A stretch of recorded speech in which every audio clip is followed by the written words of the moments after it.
मग का अर्थमंत्री खडूसच असायला पाहिजे?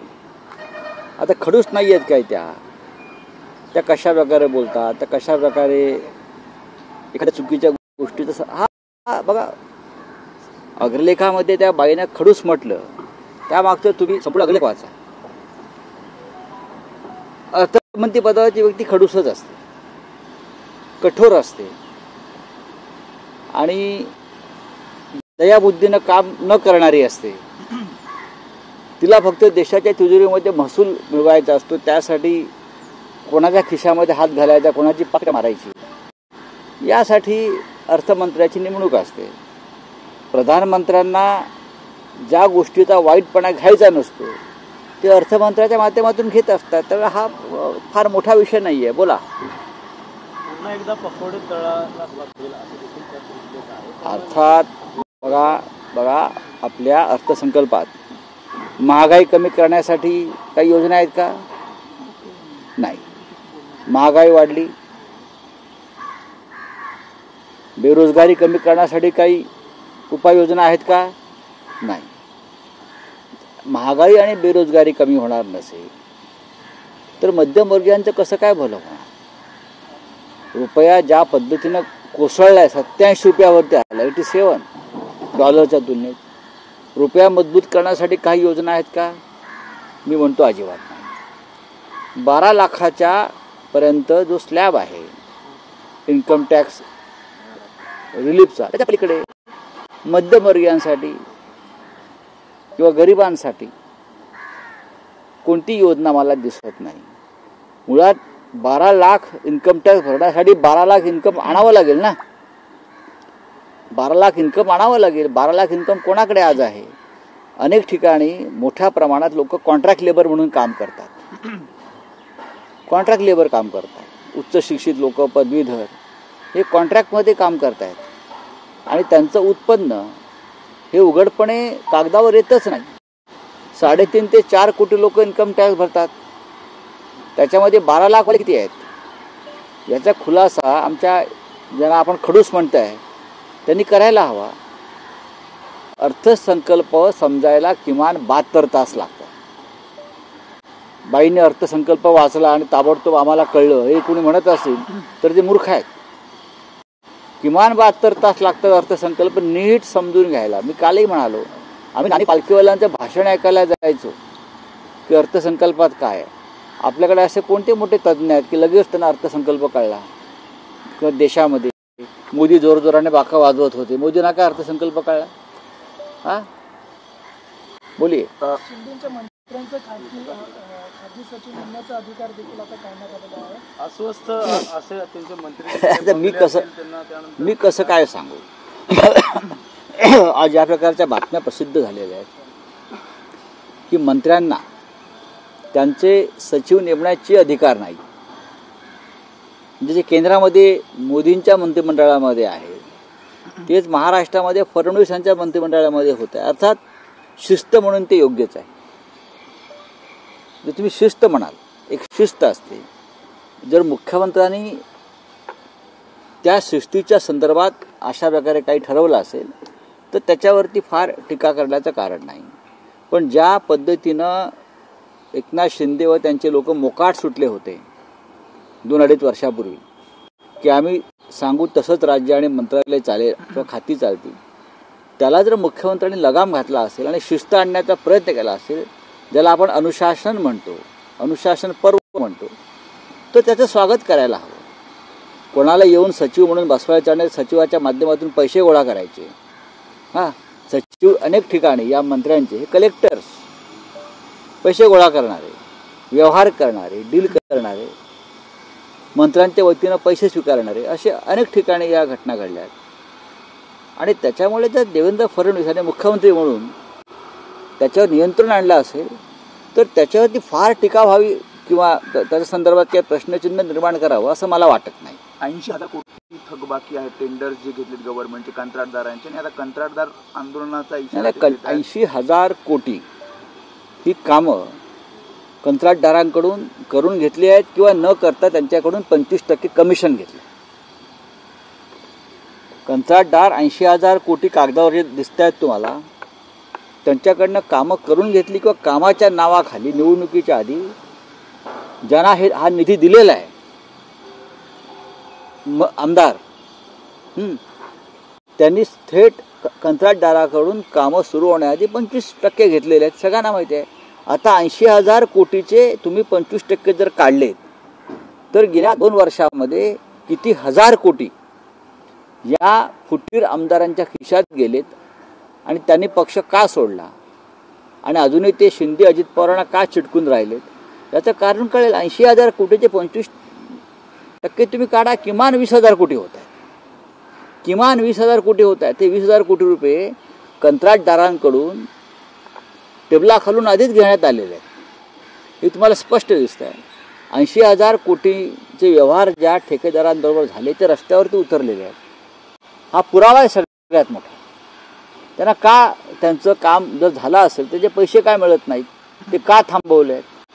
मुख्यमंत्र्यांनी आदेश देऊन हे पैसे थांबवले आहेत. त्याचं कारण त्यांना त्याच्यामध्ये भ्रष्टाचार दिसतो आहे, कमिशनबाजी दिसते, दलाली दिसते. राऊतसाहेब, राष्ट्रवादी काँग्रेसचे एक मंत्री माणिकराव कोकाटे असं म्हणतात की भाजपमध्ये गेल्यावर सगळेच जण आमदार होतात, अनेक जण आमदार होतात, पण भाजप माझ्यासाठी काही लकी ठरला नाही. भाजपमध्ये मी गेलो तेव्हा मी पराभूत झालो, पण अन्य पक्षात गेलो तेव्हा मी जिंकलो. त्याला प्रवीण दरेकर असं म्हणतात की भाजपच्या पायगुणानेच तुम्ही मंत्री झाला, अशी आठवण करा. बघा, कोकाटे आणि दरेकर यांच्यातल्या संवादाला उत्तर देण्यासाठी मी इथे उभा नाही. लहान गोष्ट आहे. पण असा काही अनुभव आहे का भाजपमध्ये गेला की आमदार होतो आणि जे कोकाटे म्हणतात त्यांच्यासाठी भाजपमध्ये गेलेले भ्रष्टाचारी आमदार होतात एवढंच मला माहिती आहे. सगळे चोर, लफंगे, लुच्चे भ्रष्टाचारी एकदा भाजपमध्ये गेले की त्यांना प्रतिष्ठा मिळते. ते आमदार होतात, ते खासदार होतात आणि ते मंत्री होतात, हे मी सांगू शकतो. बाकी दुसरा कोणाचा अनुभवाविषयी मला माहीत नाही. राऊतसाहेब, कालपासून एक चर्चा आहे महाराष्ट्राच्या राजकारणात, काळी जादू, लिंबू. काल रामदास कदम असंही म्हणतात की उद्धव ठाकरेंनी जेव्हा बंगला सोडला तेव्हा साधारण एक टोपलेभर लिंबू. बघा, हे पहा की हे जे रामदास कदम आहेत ते स्वामी रामदास नाही आहेत. ही जाणतं तुम्ही ऐकायला पाहिजे. आता काळ्या जादूविषयी कोणी बोलायचं, मुळात ही अंधश्रद्धा आहे. या संदर्भात जर कोणी बोलत असेल तर त्याच्या संदर्भात अंधश्रद्धा निर्मूलन जी समिती आहे किंवा जो कायदा आहे त्यांनी कारवाई केली पाहिजे. माझा काल प्रश्न इतकाच होता की देवेंद्र फडणवीस अद्याप वर्षा बंगल्यावरती का राहायला जात नाही, याचं उत्तर रामदास कदमांनी द्यावं किंवा एकनाथ शिंदेंनी द्यावं किंवा स्वतः भाजपच्या प्रवक्त्यांनी द्यावं ना. एकनाथ शिंदे, देवेंद्र फडणवीस वर्षा बंगल्यावर जायला राहायला का घाबरत आहेत, त्यांचं कुटुंब का घाबरत आहे, हा एक साधा प्रश्न आहे. त्याच्यामध्ये मी असं म्हटलं का तिथे काय मिरच्या आहेत, लिंबू आहेत, अजून काय आहे? नाही. त्यांनी जायला पाहिजे. मुख्यमंत्र्यांचा अधिकृत बंगला आहे तो. तुम्ही त्या बंगल्यात अद्याप गेलेला नाही आहेत. तुम्ही रात्री तिकडे झोपायला तयार नाही आहेत. तुम्हाला कसली भीती वाटते? काय तिकडे असं घडलं आहे, तो काय याआधी घडवलं आहे? हा महाराष्ट्राच्या जनतेसाठी चिंतेचा आणि संशोधनाचा विषय आहे. पण तुम्हाला असं वाटतं की मुख्यमंत्र्यांचं शासकीय निवासस्थान वर्षा हे सध्या ज्यात सन्नाटा आहे, कोणी राहत नाहीये, जी प्रतिष्ठा आहे वर्षाची ती गेलेली आहे? का गेली? मुख्यमंत्री पद आणि वर्षा बंगला, लोक वर्षा बंगल्यावर जाण्यासाठी धडपडतात. कधीतरी माझं एक स्वप्न ते पूर्ण व्हावं की मी वर्षा बंगल्यावर जावं मुख्यमंत्री म्हणून. पण हे प्रथमच मी पाहतोय की देवेंद्र फडणवीस यांचा पाय पडत नाही वर्षा बंगल्यामध्ये. आमच्या अमृता वहिनीला जावं असं वाटत नाही. हां, का मला कळत नाही हे काय चाललंय की मुख्यमंत्र्यांचं निवासस्थान बदलायचं चाललं आहे कोणत्या तरी एका अनामिक अशा भीतीमुळे. असं काय घडलंय की वर्षा बंगला पाडून नवीन तुम्ही बांधण्याचं ठरवलेलं आहे? माझ्याकडे माहिती आहे म्हणून सांगतो की संपूर्ण खोदकाम करून पाडून तो नव्यानं उभं करण्याचं आता काहीतरी चाललेलं आहे. नाही, पण उद्धव ठाकरे सुद्धा मुख्यमंत्री झाले तेव्हाही वर्षा प्रवेशासाठी त्यांनी बराच काळ घेतला होता. नाही, बघा, जेव्हा नवीन मुख्यमंत्री जातो तेव्हा त्याच्या आधी थोडी रंगरंगोटी करावी लागते. आपण धार्मिक लोक आहोत. एखादी लहानशी पूजा आपण करतो, सत्यनारायण करतो, वास्तुशांती करतो. त्यासाठी जेवढा वेळ लागेल तेवढाच. आता सह्याद्री अतिथीगृह आहे ते पूर्वी हाय माउंट म्हणून होतं आणि ते मुख्यमंत्र्यांचं अधिकृत निवासस्थान होतं तेव्हाचं. तेही नंतर आपण पाडलं आणि त्याचं परत नव्यानं आपण काही काम सुरू केलं. तेव्हाही देशभरातले अनेक पंडित महाराज पुजारी यांना आणून त्या जागेची आपण शांती केली होती आणि ती इमारत उभी राहिली. एक आणखी प्रश्न होता की देशमुख कुटुंबियांनी काल भगवानगडावर महंतांची भेट घेतली आहे, त्यानंतर आता महंतांनी नवी भूमिका घेत देशमुख कुटुंबियांच्या पाठीशी असल्याचं म्हणतात. मला त्यात पडायचं नाही, पण न्यायालयाने आणि कायद्याच्या बाबतीत ज्यांना आदर आहे त्या सगळ्यांचा पोलीस, न्यायालय आणि कायद्यावरती विश्वास ठेवून काम व्हावं असं माझी भूमिका आहे. काल तुम्ही रोखोक मध्ये म्हटलात अजित पवारांचं धोरण तुम्ही सांगितलं. अजित पवारांना जंटल मंच, अमित शहाच्या जंटल मंच यादीत यायचं आहे. त्यांच्या मर्यादा त्यांनी ओळखलेल्या आहेत आणि म्हणून ते जवळ जातात, एकनाथ शिंदेपेक्षा जवळ जातात भाजपच्या किंवा फडणवीसांच्या. उद्धव ठाकरे साहेबांचं काय म्हणणं आहे की कॅबिनेटमध्ये सगळ्यात रिजनेबल मंत्री सहकारी कोण असेल तर ते अजित पवारजी होते. अजित पवार हे अभ्यासू होते असं उद्धवजींचं म्हणणं आहे. अजित पवार हे भरोशाचे सहकारी होते. अजित पवार हे अनेक कामं सहज मार्गी लावत होते कॅबिनेटच्या माध्यमातून, हे त्यांचं म्हणणं आहे. आणि एखाद्याला आपल्या मर्यादा कळल्या, रिंगण कळलं, रेषा कळली की तो यशस्वी होतो आणि शांतपणे काम करू शकतो. अजित पवार यांना सध्या मुख्यमंत्री व्हायचं नाही असं मला दिसतंय. अजित पवार यांनी आपल्यावरचं जे कारवाईचं बालंट आहे ते दूर करून घेतलं पक्षांतर करून, आणि अजित पवारांनी आपली 1000 कोटीची संपत्ती आहे ईडीच्या ताब्यातली किंवा इन्कम टॅक्सच्या ताब्यातली ती सोडवून घेतली. माणसाला यापेक्षा आणखी काय हवं असतं राजकारणामध्ये. पण एकनाथ शिंदे यांना उद्धव ठाकरे यांच्या मंत्रिमंडळात असतानाही मुख्यमंत्री व्हायचं होतं आणि देवेंद्र फडणवीस यांच्या मंत्रिमंडळात असतानाही त्यांना मुख्यमंत्री व्हायचं आहे. हा दोन नेत्यांमधला फरक आहे. अभी हिंदी में बोले. देवेंद्र फडणवीस को अटकलें लगाई जा रही है, वर्षा बंगले पे जाने से बच रहे हैं. वहीं शिंदे गुट के नेता कहते हैं कि काला जादू और बाकी चीजें क्या होती है, ये बात आप उद्धव ठाकरे और उनके नेताओं से बात ऐसे, महाराष्ट्र एक ऐसा राज्य है जो हमेशा अंधश्रद्धा के खिलाफ लड़ते आया है. सोशल प्रोग्रेस के बारे में, सामाजिक सुधारणा के बारे में महाराष्ट्र ने हमेशा एक कदम सबसे आगे रखा है. यहाँ अंधश्रद्धा नहीं चलती. We are progressive people. लेकिन अचानक से राजनीति में अंधश्रद्धा आ गई है. जब से एकनाथ शिंदे मुख्यमंत्री बने तब से वो क्या गुवाहाटी में कामाख्या में गए, इसको काटा, उसका खून दिया, फिर मुख्यमंत्री बने. ये बातें महाराष्ट्र की राजनीति में तब से चलने लगी है. और बात रही वर्षा बंगले की, हमारे मुख्यमंत्री का अधिकृत निवास स्थान है, प्रतिष्ठा है कि महाराष्ट्र के मुख्यमंत्री का निवास स्थान है. हर कोई राजनीतिक व्यक्ति जो कभी मंत्री होता है, केंद्रीय मंत्री होता है, उसकी एक ख्वाहिश होती है कभी ना कभी मैं मुख्यमंत्री का जो निवास स्थान है वर्षा, उसमें अधिकृत तौर से रहने जाऊँ. लेकिन मैं पहली बार देख रहा हूँ आज के मुख्यमंत्री वहाँ जाने से डरते हैं. उन्हें बहुत डर लगता है. अब वो डर के पीछे क्या कारण है उसके बारे में केंद्रीय गृह मंत्रालय ने कोई संशोधन करने की जरूरत है. वो क्यों डरते हैं, जाने से ही डरते हैं अंदर कुछ लोग. अब ऐसी क्या बात अंदर छुपी है, क्या रहस्य है. एक फिल्म आई थी 2 गज जमीन के नीचे. अब 2 गज जमीन के नीचे क्या क्या गाड़ा है वो देखना पड़ेगा, वो रहस्य है.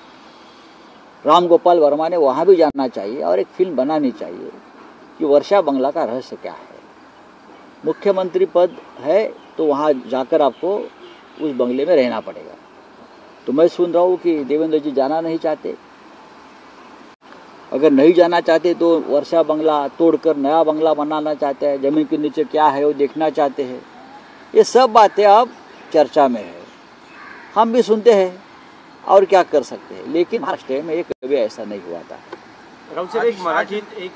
आज लोकसभा में जेपीसी द्वारा संशोधित वक्फ बोर्ड बिल जो है वो पेश किया जाएगा, लेकिन विपक्ष का कहना है कि कुछ पन्नों को जो है हटा दिया गया है. अभी पता चलेगा क्या हटाया है, क्या जोड़ा है, सरकार क्या कहना चाहिए. इस बारे में हम जरूर चर्चा करेंगे एक साथ बैठकर. सर, प्रधानमंत्री का कहना है कि कांग्रेस के समय में जिस तरह बजट आया था या फिर अगर उस समय 12 लाख होते तो वो पूरा पैसा टैक्स में चला जाता, तो वो जेब भरने का काम करते थे. बात ऐसी है, नोटबंदी में आपने क्या किया?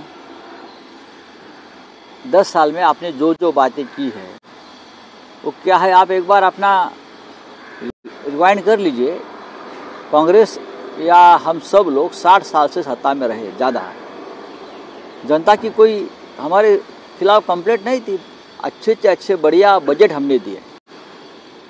मैं नाम दे सकता हूँ ऐसे अर्थ मंत्री के, वित्त मंत्रियों के, जिसने बेस्ट बजट दिया है इस देश के। जनता पार्टी की सरकार में भी मधु दंडवती जी थे, उसने भी अच्छा बजट दिया था। तो आप खाली होकर अपना वो ढोल मत बजाइए, जाइए कुंभ में जाकर स्नान करिए। कल चुनाव है ना दिल्ली का, तो आपको टीवी पे देखना है लोगों को। जाइए कुंभ में स्नान करते रहिए दिन भर। राउत साहब, यही है कि कल दिल्ली के चुनाव है, आपको क्या प्रेडिक्शन लगता है? आम आदमी की सरकार फिर से बन रही है या जनता कांग्रेस या बीजेपी को समर्थन दे रही है? मोदी जी को लगता है 5 तारीख को वो कुंभ में जाकर पूरा दिन डुबकी लगा रहे हैं। जो डुबकी लगाते हुए दिल्ली की जनता ने, और उस आधार पर उनको वोट मिलना चाहिए कि मोदी जी डुबकी लगा, मोदी जी कुंभ में जाकर स्नान कर रहे। ये उनका सबसे बड़ा काम है कि मैं स्नान कर रहा हूँ। और लोग ये देखकर अगर वोट करते हैं तो इस देश का लोकतंत्र खतरे में है। देश की एक विचारधारा है वो खतरे में है। मुझे लगता है काम की बात करें, काम के आधार की बात करें तो अरविंद केजरीवाल जी और उनके पार्टी ने 10 साल में अच्छा काम किया है। और काम के आधार पर आपको वोट मिलने चाहिए और सत्ता बनानी चाहिए। अगर डुबकी के आधार पर मुझे डुबकी मारेंगे और वोट देना चाहते हैं तो लोगों की मंशा है, लेकिन काम के आधार पर केजरीवाल जी को वोट मिलने चाहिए। केंद्रीय मंत्री है सुरेश गोपी, उन्होंने कहा है कि मिनिस्ट्री ऑफ ट्राइबल अफेयर्स जो है वहाँ पर किसी स्वर्ण जाति के आदमी को मिनिस्टर बनाना चाहिए। देखिए, मैं गोपी जी का बयान पढ़ा है, गोपी जी का बयान मैंने पढ़ा है। चाहे अल्पसंख्यक मंत्रालय हो, चाहे ट्राइबल मंत्रालय हो, हम सब चाहते हैं कि अल्पसंख्यक के लोगों का जो है विकास हो, ट्राइबल लोगों का विकास हो। इसीलिए ये सच है, मैं स्वर्ण क्या बोलते हैं उच्च जाति के लोगों की बात नहीं करूँगा। उसके बाहर से भी कोई आकर काम करना चाहता है तो उनको मौका मिलना चाहिए। सरकार है, सरकार में कोई भी आकर काम करना, वो जाति के आधार पर किसी को मंत्रालय देना, दलितों का विकास करना है तो क्या दलित ही चाहिए? हम भी कर सकते हैं। हमारी भी एक सोच है। डॉक्टर अंबेडकर साहब जरूर दलित थे, लेकिन उनकी सोच पूरे देश की थी, सभी जातियों के और धर्मों के लिए थी। ये भी देखना चाहिए। चलिए, एक मराठीत प्रश्न आहे की आतापर्यंत तेच आहे की आतापर्यंत परंपरा होती की बजेटच्या आधी महाराष्ट्राचे मुख्यमंत्री राज्यातल्या खासदारांशी चर्चा करत बैठक घेत, पण यंदा ही बैठक झाली नाहीये। महाराष्ट्रातले खासदार आणि मुख्यमंत्री यांच्यातला काही संवाद कमी झाला आहे का? तुम्हाला कारण काय वाटतं? नाही, संवाद नक्कीच कमी झाल्याचं कारण असं आहे की लोकसभेला महाराष्ट्रामध्ये सर्वाधिक विरोधी पक्षाचे खासदार निवडून आल्यामुळे बहुतेक विरोधी पक्षाच्या खासदारांशी संवाद साधणं मुख्यमंत्र्यांना ठीक वाटत नसावं, पण हे चुकीचं आहे। ते आपल्या राज्याचे प्रतिनिधी आहेत, दिल्लीत काम करतायत, आपले प्रश्न मांडतायत, त्यांच्याशी संवाद साधून महाराष्ट्राच्या प्रश्नाविषयी त्यांना अवगत करणं हे मुख्यमंत्र्यांचं काम आहे। अनेकदा या बैठका सह्याद्रीवर झाल्यात, अपवाद वगळता वर्षा बंगल्यावर झालेल्या आहेत त्या बैठका, वरच्या कॉन्फरन्स रूममध्ये किंवा बाहेर। आता काय कारण आहे मला माहीत नाही, पण विरोधी पक्षाचे खासदार 31 आहेत आणि भाजप किंवा अन्य पक्षाचे कमी आहेत। तो त्यांचा न्यूनगंड मनात आहे का की आम्ही विरोधी पक्षाच्या खासदारांना का भेटावं? हे लोकशाही संकेताला धरून नाही।